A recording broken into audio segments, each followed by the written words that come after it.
Hey there, welcome to Her Truth Revealed, unraveling our midlife era. I'm your host, Wonderful Morrison. This space is for the woman who's done pretending, done hiding, and ready to step fully into her truth. Midlife isn't about fading into the background. It's a time where resilience lights the way and authenticity becomes the loudest voice in the room. In this season of our lives, we are more than just survivors. We are creators, revolutionaries, and unapologetic women rewriting the rules. I've been through my battles, rebuilding from loss, betrayal, and heartache. But here's the truth. Every challenge, every tear, and every setback has led me to this moment of profound transformation. Together, we're going to dive into raw, real conversations that shatter stereotypes, tackle the tough stuff, and embrace the powerful magic that is midlife. So, if you're ready to live this chapter with boldness and joy, hit subscribe.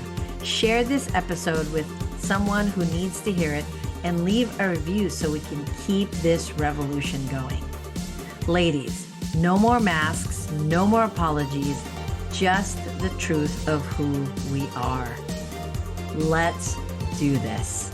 There we go. Hello and welcome to another episode of Her Truth Revealed, the podcast where midlife women have a conversation, powwow together, and talk about the vibrancy that we still have so much to offer and the lives or the life we've already lived. We are just the most well-versed generation of women out there. And I'm not saying no one else is, but the midlife women, we're something to behold. So with that being said, today I have a special guest, my beautiful friend, Laura, who I adore on many levels. I adore her because she represents vitality for us women who are mothers, who are in our midlives, who are in that space where, oh my God, do we still have to work out?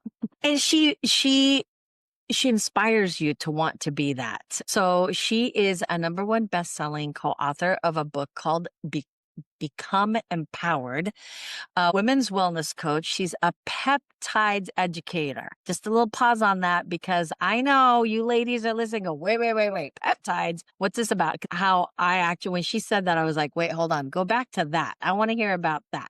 So we're going to talk a little bit about that. She's the founder of the Yoga Fit Life. It's an online yoga and strength studio helping women navigate midlife because that is a thing.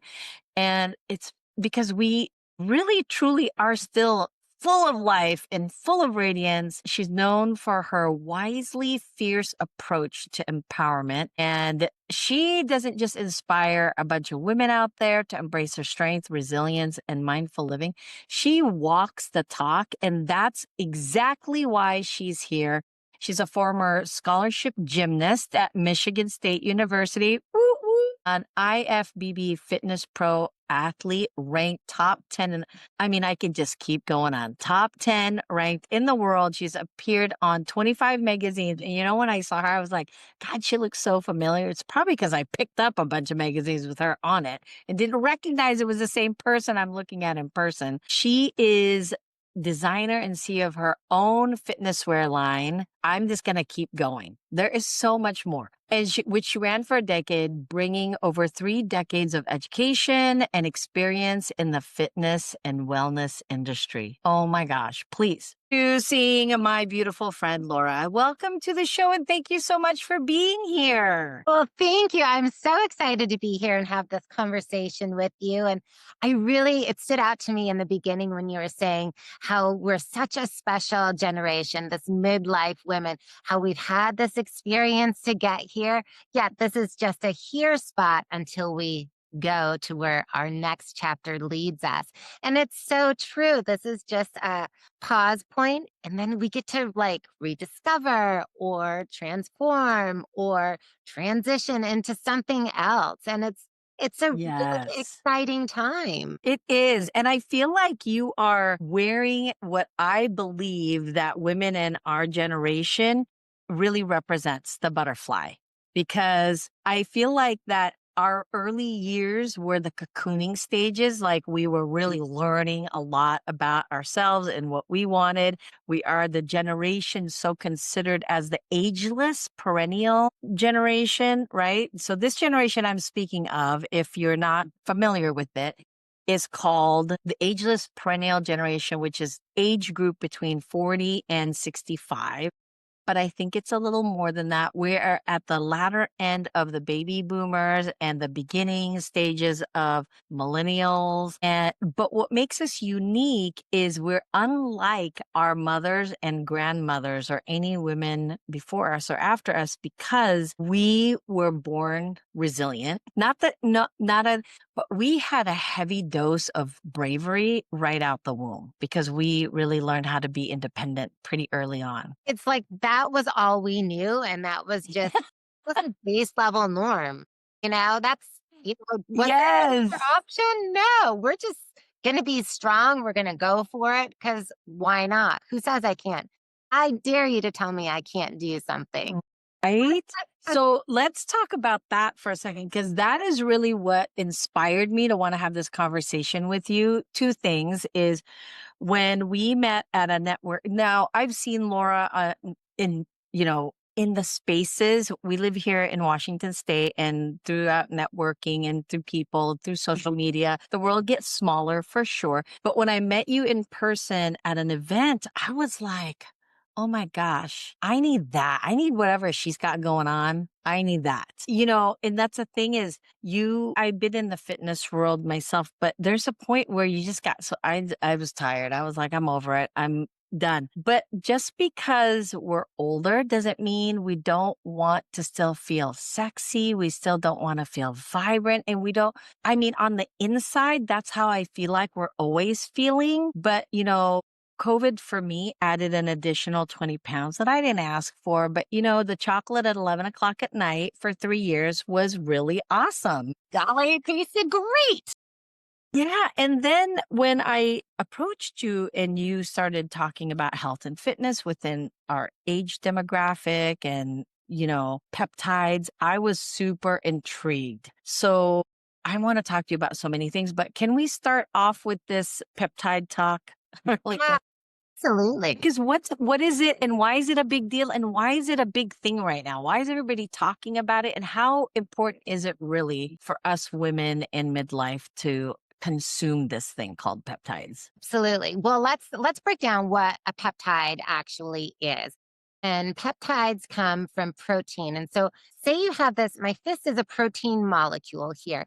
And if I were to open up this protein molecule, you'll see all these long chains of peptides that are made up of individual amino acids. Now, Mhm. synthetic peptides are like that. They are the longer chain amino acids that get injected into your body, and we have things that are short chain peptides that we have just recently discovered. Let's say, like peptides have been around as long as protein has been around. Okay. But we've been discovering shorter chain peptides that are bioactive precision peptides. And what that means is not just is that a mouthful, but that really just means it can open up. That's the key that unlocks the cells that tell your body, hey, we're supposed to use fat for energy. Hey, this is what Ah. I'm going to give you. This is your energy molecule. Here's your focus molecule. Here is your let's get lean molecule. Let me help you Mhm. quiet the food noise. So there's different peptides for different things. And most people know peptides on the pharmaceutical level. So those would be the synthetic ones made in a lab, injectable. And people may have heard of protein drinks, those are supplements. And we can have Mm. collagen, and collagen is like that. But it does, it's all these amino acids that are put together that work on your hair, skin, and nails. Now, what we have with bioactive peptides, that's kind of in between. And what that does is a more specific thing. And those are more nutraceuticals because they work specifically. They're made from nature, working on your body Mm. to work in the cellular level. So it's a real fascinating that. even though there's peptides and protein and amino acids have been around for a long time, we've been able to use science to put these short chain peptides together to work on our body on a specific thing. And why is it necessary? Because there's a lot of conversation around it out there. It's like the new hip thing, right? It's the trend of the season. But why is it important as we are entering into our mature stages? Because I know, like for me, when I hit 50, I was like, holy moly, like I'm extra tired. My muscle, the lean muscle has disappeared. And I know that strengthening our bones and strengthening, I know that that's really important as we continue to age, just for stability and, strength and all of that. But, a couple years ago, it was like collagen was the thing. Everybody should get on collagen. And I realize it's because we're losing collagen. But what are we deficient in that makes us want the peptides? Well, I'm going to tell you, your muscle health is really your longevity currency Mm, here. So, the stronger your muscles are, and I'm not talking, they don't have to be giant bodybuilder sized muscle, but the strength and the quality of your muscle is really a secret to longevity. Because when you have yes. muscle, your metabolism is working more efficiently. When you have more muscle, you'll have more energy and endurance, Yes. do the things that So you true. want to do. So, having that currency, we have a peptide that helps with muscle health. So, using that will really help strengthen your muscles, maintain lean muscle mass, because, as we age, our workouts change. I know what I was doing in my 20s and 30s is significantly different than what I did in my 40s and even different than what I'm doing in my 50s. So, you talk Yeah. adding up an injury, maybe Yeah. lifestyle. I mean, I was a competitive gymnast, then I was a competitive professional athlete. And then in my early 40s, I decided to have kiddos. And so then my style had to change again. And Yeah. differently react to my body. And, each chapter of life can be really, as long as you're embracing it, it can be a really fun new adventure. And so as I was going through my 40s and having kiddos and, trying to de-stress and place for a baby to grow and Yeah. and lots of IVF. And so I say that as I couldn't have been doing that in my 20s and 30s with the way I was training and the way I was dieting. And it was Uh, a chemistry project and balancing my nutrients and getting ready for yeah. a specific chapter. And it was a fun chapter. I'm happy to be retired from that chapter. And now I find that, like in my 50s, again, it's a different chapter. And I'm finally able to I have felt so much better. I had a series of car accidents, and as you can imagine, you would have neck and shoulder Yeah. injuries. And so, because of peptides that I've been taking, these bioactive peptides has really made a significant impact on just my shoulder and my neck, the recovery, what I can actually do. And I'm not into like lifting super heavy, but I do want to challenge my muscles. And like, Yeah. I am lifting 2.5 times more than I was before taking these peptides. It's just amazing to me to see, like, if I didn't go through it, I wouldn't believe it. I'll tell you that. And I'm like, because one, it's an old injury, and Yeah. then you're like, okay, is this how my life is going to be? Nope. Right. But Right.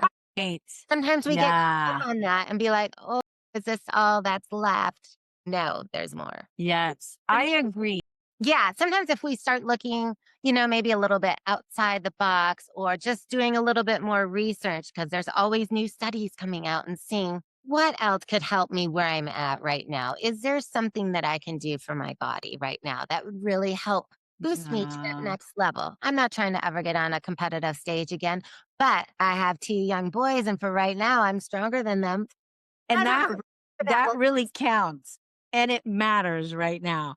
Well, I love what you said that, our muscle strength is our currency for longevity, because I have been reading a lot of studies on that.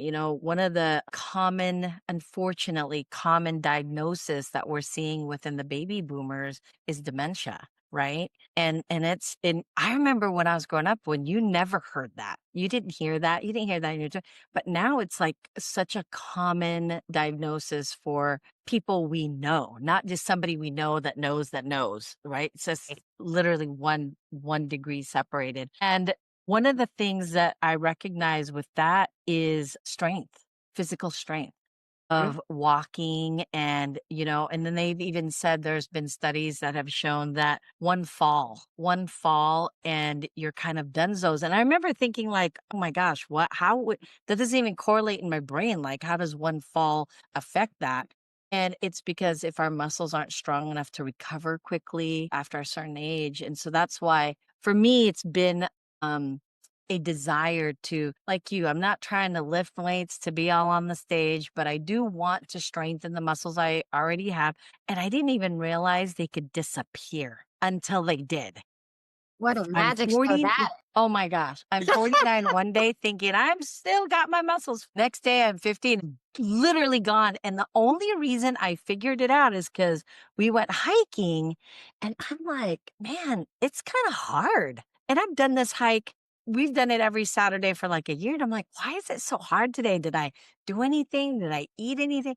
And then I noticed I took a picture, and I was waving, and I saw this thing that I've never seen before. you're like, "Don't And you I dare was like, wave back at me." "What is this thing?"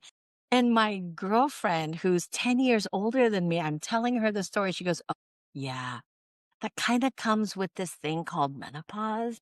I was like, "What do you mean?" She's like, "Yeah, you lose muscle and, you've this is why they are so adamant that as we get older, we keep doing muscle resistant training Yeah. because it does happen, you lose it." And I would have never believed that if it didn't happen to me. I would It have never is believed that Yes, I could it lose is muscle. crazy. And I'm gonna tell you something.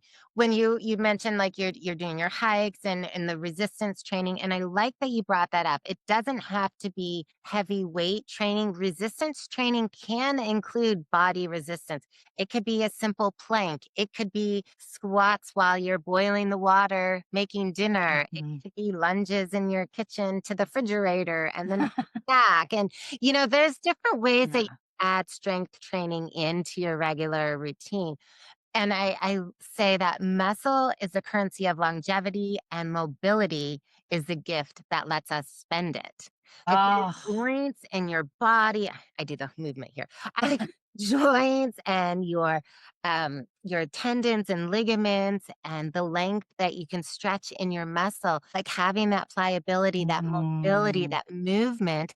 If you come across a time where you trip and you fall, but you don't Mhm. have that flexibility or the core strength to pull you back up, that's the problem. It can Yeah. take you down, and then you'll fall hard and not be able to roll out because you might not have the mobility. And so that's why I Yeah. always partner strength training and yoga. They complement one another in such a lovely way because the yoga, you have your breath work and you're lengthening and you're stretching, and it doesn't have to be a deep pretzel twist kind of thing and, Yeah. a contortionist type of thing. It can just be, we're not Cirque du Soleil here. Yeah. We are athletes and we are working on mobility and flexibility. And so once we have Yeah. that, we have our muscle health, we have our mobility, and that together is really the super secret of longevity. It's wealth, y'all. That is wealth that's generationally can be passed on, which I kind of want to move into the next phase of what we're talking about here is, the physical empowerment of our body. I love what you said that mobility is how we cash in. Right? How we cash in that, the currency of our muscle strength. So I want to talk about this book that you were in because I feel like it kind of goes along with it. Because what I've learned in my midlife is I for me, having been a business owner my whole life and being raised in the generation that we're raised in, we only know how to go for it. Like hustle is the game. Grit is that's we know this to be our life. But as we are now getting to the space of like, well, maybe we should pay attention to us. I should pay attention. What do I want? Who am I? What do I want to do? how do I define myself outside of the hustle and the grind and the whole thing? And that's where I feel like so much of the conversation needs to be is how did you get to the truth of why write in become empowered? Like, what's that about? What happened there that brought you there? You know, it was a timing and it was definitely a timing thing. And I knew at some point in my life that this chapter in a book, and at some point I might have its own entire book, but I knew at some point when I was healed enough that I could talk about it, that this would be an impactful story to share. And I go through sharing my Hashimoto's journey as, being a mom at 41 and then trying again and working on discovering that we had Hashimoto's. And when you have Hashimoto, your hormones are out of balance. And when your hormones are out of balance, your chances of getting pregnant are very, very slim. So we had to Mm. wait longer till we even could get those back in balance. And meanwhile, the clock is ticking. My eggs are evidently getting older, although I'm feeling young and vibrant. So going through the story, we even had lost a child between our two kiddos, Mm. the late term pregnancy loss, trying to heal from that and having the courage. Do I have enough in me to try one more time? Is this something that we Mm. can do? And how do I heal my body enough so I can create a loving space to grow a child? And so I Yeah. had to go outside of the box. Of course, I had my natural Western doctors and stuff that I worked with, but then I welcomed acupuncture and Mm. naturopath and meditation, prayer. I'm big Mm. on prayer and for me. And so, finding these outlets that could really center me and the things that were important to me, circling. Yeah, for sure. And that's such a, I think also you mentioned waiting till you waited later in life to have Yeah. children and then the challenges of that and then losing one. I think we bypass this idea, well, we're women, that's part of what we do. But really, there's so much emotion that is attached to that in terms of our self worth, our guilt, and our shame, and then our self love and our all of the things that has been embedded in us for generations of like really your worth equals your ability to procreate and but in the same breath when we want it desperately too, right? Like or like for me it's when they want to leave me and I can't deal with it. I don't know how that's where my Hashimoto came in is right as my oldest daughter was leaving for college. I did not handle separation very well. And I thought I was just working out a lot. Okay. Yeah. That's what I thought. My body was overheating a lot and it was doing all these funky things. And one day I just couldn't swallow water even. And I was coughing. And when I went in, the doctor was like, hey, if you had waited 2 more weeks, you would have died of a heart attack because my heart rate was so high. But I get what you're saying in terms of the weight we carry as women to Yeah. be at the level that no one's telling us to be there, but we want it for ourselves and because we want to be seen, we want to be respected and recognized for our existence just as we are. And one of those ways is motherhood. And so when you decided to share the story of your empowerment, what do you think came out of you in terms of maybe something you hadn't confronted before, or it was actually confronting you in the moment of telling the story? I will say that I discovered grace and kindness with my body Mm. are just as important, if not more important, than pushing through and forcing something to happen, allowing your body to flow and being Mm. okay with that. That was a big transition from chapter to chapter to come off from being competitive athlete and then, you know, business owner and then having to kind of downsize everything and have only one focus. Weird. And then that's one focus is like such a powerful one focus. And, it was almost like there was a lot of pressure there. And so being able Yeah. to say, it's okay. transitioning. I'm learning to meet my body where it is. I don't have to have this intense, powerful workout, a workout bar class, a light bar class, or an afternoon walk outside. I had to be okay with that and learn how to find the joy in that. Just saying, I'm Mm, doing what my body, yeah. I'm doing what my baby growing needs right now. I'm Right. resting because I was told to rest, and that's part of the protocol. And by golly, I'm coachable, so I will rest. You can do hard things. It just didn't seem, it never seems like rest is a hard thing until the Until you person have who's to never do it. rested is forced to rest. You're like, oh God, this is hard. So, what do you think that you look at in your life and say, man, what being a mom later in life, what are the advantages that you believe that that brings? And what are some of the things you're like, gosh, I couldn't have done that what if I had had them at 20 years old? Oh, well, I would be a totally different person at 20 years old. I can't even, it is funny. I go back and I think at my college age self, I'm like, maybe I'll get married like, 24, 25, and I was going to grad. Yeah. Maybe like 25, and it's funny how my age just kept, jumping back and back and back. And then finally at like 36, I'm like, whoa, is me. Maybe I'm just going to work the rest of my life. And so because I didn't meet my husband until late in life, and it was totally random at a wine tasting in Beverly Hills. And I was with a group of gals networking, and he was with a group of guys. And I just say we randomly met, but then he likes to go into it saying, oh no, I saw you there. And since I was group of guys, I had to, kind of separate the girls. So it was just you and one other. And then we were able to come by and talk with you. And I'm like, oh, you're a Oh, he had a plan. He I'm had a like, plan. I like that. It was amazing. Anyway, I just say that as like we have, you can't like plan out your journey exactly by the book, by the day. We can do our best to the plan, but I think we have to be adaptable on how we're doing. Yes. He was in law school. I was competing all over the world. Our paths never would have crossed it back then. And so Mhm. meeting later in life made sense when we were both at a place where, oh yeah, we like similar things. We have similar values, we are ready for a family. And so, all these things just lined up. And I think sometimes when you just release it to God or whatever, Yeah. and okay, I'm here. What do you want? Yeah.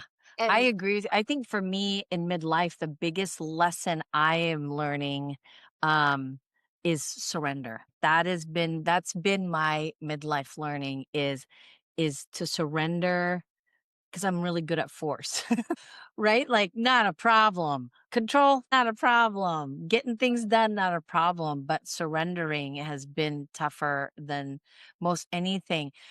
As so now you have kids at home, 2 boys, like you said. Energetically, where are you at in terms of, like, emotional energy towards them? Because I think I have grandkids now, and I think, "Oh my gosh." My kids say, "Who is this woman? Like, why you weren't like that with us."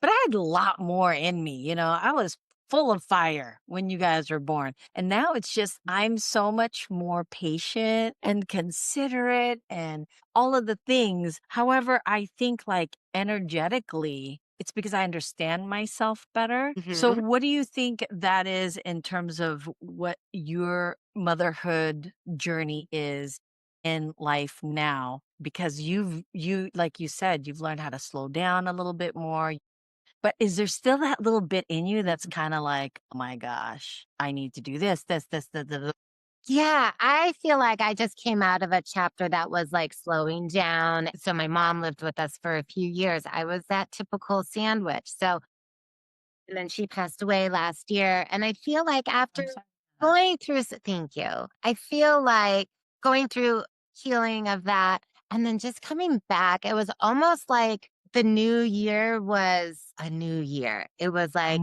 Mm, hey, we're ready to close up that chapter. It was amazing. You got to have time with her. She had dementia also, and that we talked about earlier. And mhm, I wished I had some of these things that I have now that could have helped her. Knowing that I was able to have a positive impact on her on moments that she was mhm. aware, that was great. And there was a lot of tough times. I'm not gonna lie about that. Yeah. Yeah. So it was definitely challenging, I will say. So, but coming out of that, and like your word is surrender, I felt like, this year, let's see where things flow. I'm not going to just Mm, randomly do stuff, but what's going to flow? What's going to flow to me and what's going to flow out of mm, me? And like, where's my energy that's good. from and going to? And being able to determine that and allow that to happen instead of forcing something, being able to sit and say, hey, does this feel like a flow? Does it feel like it's coming into me? Does it feel like, Yeah. does it fit into the criteria? Is it fun? Is it helping people? Is it bringing me joy? Is it bringing others joy? Is it making the world a better place? Those are Wow. all of the simple things that are important to me right now. To be able to say that I have found those, whether it's in my clients or speaking on a stage or helping someone along their health journey. I mean, I get just as excited as my client or my friend or my gym that I'm helping out, I get as excited, if not more, for them to see their success and their journey. Cause I feel like it's been a tough go. And if we can spread more joy and more health, Yeah. man, aren't we on a better track for your Yeah. world? And even if it's one person at a time or one gym at a time or one office Right. time, whatever it is, then, just making that impact is important for me right now. Yeah. And I think that I love how you said that, one person at a time, one office at a time, because I think one of the things that we need to reframe potentially in our mind is it's not about getting to everyone at one time. It's just the little ripple effects that we can create and cause just by being who we are and what we bring into the world, I think makes huge impacts in places that we probably are never even going to be a part of or know. You don't know. We don't have a clue what that's looking like, but I always think about that as a rippling piece of experiences. So you're just still doing all the things, right? I mean, not all the things you were doing before, but you're still at that space where ambition is part of who you are. Do you Yeah. think that's from because you were, being an athletic person, you're kind of driven to do multiple things at the same time. And that's just, do you think that's a natural makeup of who you are? Or is it of years of training, knowing how to be that way? Think it's my nature or nurture. Yes. I will say, as I have aged and grown and had more experiences, I think I'm better at selecting what I choose to do. Mm, Um, yeah, that's good. like, ooh, that could be really great. Yes, I'll do that. Ooh, that sounds fun. I can do that. But now I'm a little more focused and I'm more intentional. And that really makes the big difference because it's super easy to get so busy that you're Yeah. you're doing little bits in everything, but nothing Hmm. like super impactful. Like where Yeah. can I make the biggest impact? Um, connections as far as like helping someone feel better or Yeah. a workout for them. What I do now is much more intentional, I have to say. Yeah, I love that. I love that you say intentional because that is how I think this midlife generation is framing our ambition because that was one of the what is going on? Okay, here we are. Ambition. I mean, I love that we I think our generation has to have more conversations of not severing versions of us that had worked in the past, but reframing it to what works for us today. Yes. I love that. Yes. Because It's a total reframe. It's just, it's taking from our experience that resilience and then how are we yes. building it up into something new? We take our Yes. we take our courage and how do we use that in our resilience and then what is going to be our new platform. Yeah, And for so sure. finding that in that new, I like to say new chapter, and we have lots of chapters in our life. So, as we start a new chapter, what is the focus on your chapter? And you can have sub chapters and, different bullet Mhm. points and things like that, but all leading within that same title of your chapter. Yeah. So speaking of that, what is the new chapter for you? What are you working on right now or what are you working on that is secretly emerging in the recesses of thoughts? Like what is happening for you? Gosh, I have a couple things on my goal list, like if I were to put that down there. Starting a podcast also. It's been something that I've dabbled in as far as like I've been thinking of it for a long time. I love guesting on podcasts and I completely appreciate and understand the immense amount of behind the scene works on podcasts, which unless somebody has actually seen that, I give kudos to you because I understand all the amount of behind the scenes work that goes into making an amazing podcast. So that is something that's on my list. And, really getting on more stages and speaking and, just sharing a wealth of knowledge in health, in peptides education, in midlife, whether it's a TEDx stage or a women's conference stage, becoming a speaker on a variety of stages. I'd like that stage to include a TEDx stage. I love to speak on women's conference stages, and it could be on a variety of topics, whether it's in leadership or health or midlife health, mindful living.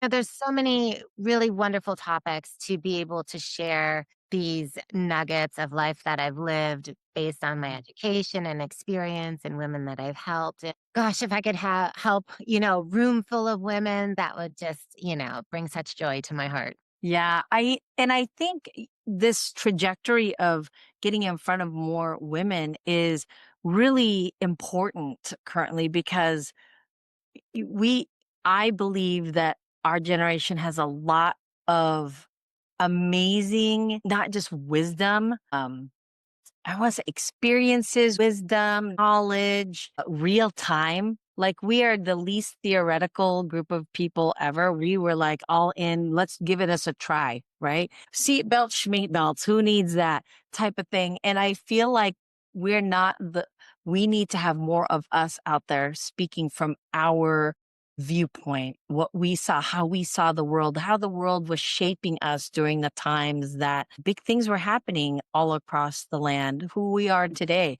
Kind of like the follow up of whatever happened to the cast of Brady Bunch type of, right?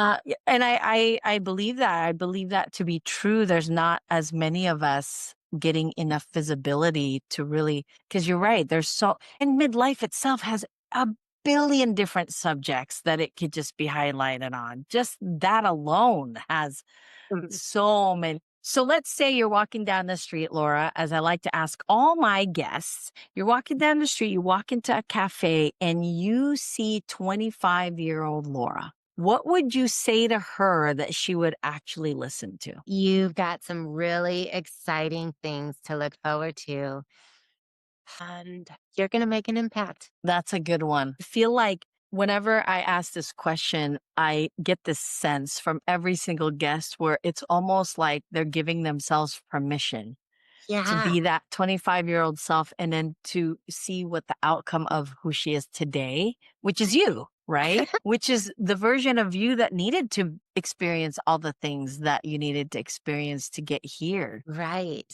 I've coined this term wisely fierce, and a wisely fierce woman is giving yourself this permission to be soft, to be strong and unapologetic all at the same time. It's a woman who's Yeah. got strength and resilience and wisdom and knows how to use each of those when needed. And Yeah. I feel like sharing that with myself back in the cafe on the corner where I would have my little espresso back before coffee shops were popular A and a thing. lemon poppy seed muffin, and I would have my journal and be writing in it. And so that's what I would actually tell myself, that to make this wisely fierce impact. So Yeah, well, when you make t-shirts that say wisely fierce, I'm in because I love that. I love that. I think so many of the women in our generation feel that.